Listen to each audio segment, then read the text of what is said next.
ভাবো তো, একদিন যদি হঠাৎ এমন এক ময়ূরের সঙ্গে তোমার দেখা হয় যে তোমার সব ইচ্ছে পূরণ করতে পারে, তুমি কি করবে? আর যদি সেই ময়ূরের ডানায় লুকানো থাকে ভয়ঙ্কর টুইস্ট। একটি ছোট্ট গ্রামে থাকত নাহিয়ান নামে এক কিশোর। তার স্বপ্ন ছিল বড় হওয়া, কিন্তু কেউ তার প্রতিভাকে গুরুত্ব দিত না। সবাই বলতো, তুই কিছুই করতে পারবি না। একদিন নাহিয়ান জঙ্গলের মধ্যে দিয়ে স্কুল থেকে বাড়ি ফিরছিল। হঠাৎ সে দেখতে পেল একটা রঙিন ময়ূর আহত হয়ে মাটিতে পড়ে আছে। নাহিয়ান ময়ূরটির কাছে এগিয়ে গেল, পানি দিল, শস্যদানা খাওয়ালো। ময়ূর চোখ মেলে ধীরে ধীরে দাঁড়িয়ে গেল। হঠাৎ ময়ূর কথা বলল, তুমি আমার প্রাণ বাঁচিয়েছ। আমি তোমার সব ইচ্ছে পূরণ করতে পারি। এখন কি চাও বলো? নাহিয়ান হতবাক হয়ে গেল। নাহিয়ান ছোট্ট একটা ইচ্ছে পোষণ করে বলল, আমার ঘরে যদি মিষ্টি থাকতো। নাহিয়ান ময়ূরকে সঙ্গে করে বাড়ি গিয়ে ঘরে ঢুকে দেখল টেবিলে সাজানো এক প্লেট মিষ্টি।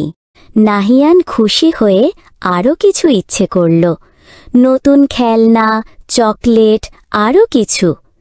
সব কিছুই সত্যি হয়ে যাচ্ছিল। কিন্তু একদিন নাহিয়ানের বন্ধু তুহিন বিষয়টা টের পেল। রাতে এসে চুপি চুপি নাহিয়ানের বাড়িতে গিয়ে ময়ূরকে ধরে নিয়ে আসলো। তুহিন লোভে পড়ে ময়ূরকে বলল, আমার ঘর ভরে যাক টাকা আর সোনায়, সবাই আমাকে ভয় করুক। মুহূর্তেই তার ঘরটি সোনাদানা আর টাকায় ভরে গেল। কিন্তু অদ্ভুত ঘটনা ঘটতে শুরু করল। টাকার বান্ডিল থেকে আগুন বের হলো, সোনাগুলো সাপ হয়ে গেল। তুহিন আতঙ্কে চিৎকার করে বলল, থামো! ময়ূরের চোখ রক্তের মতো লাল হয়ে গেল।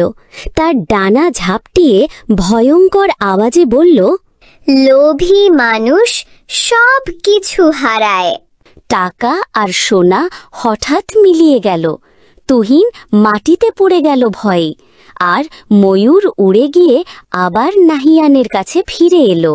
পরদিন সকালে ময়ূর নাহিয়ানের সামনে এসে বলল, তুমি আমার কাছে শেষ কি চাইবে, সেটাই তোমার ভাগ্য ঠিক করবে।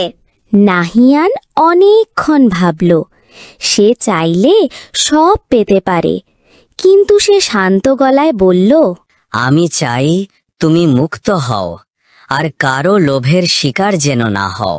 ময়ূর হঠাৎ তার পাখা মিলল এবং আকাশে উড়ে গিয়ে সোনালি আলোতে মিলিয়ে গেল।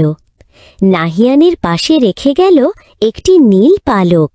নাহিয়ান এখন পড়ালেখা এবং কাজে কর্মে সবখানে ভালো করে, আর এজন্য সবাই তাকে স্নেহ করে এবং ভালোবাসে। নাহিয়ান পালকটা দেখে মৃদু হেসে বলল, সবচেয়ে বড় জাদু লুকিয়ে আছে আমাদের নিজের ভেতরে।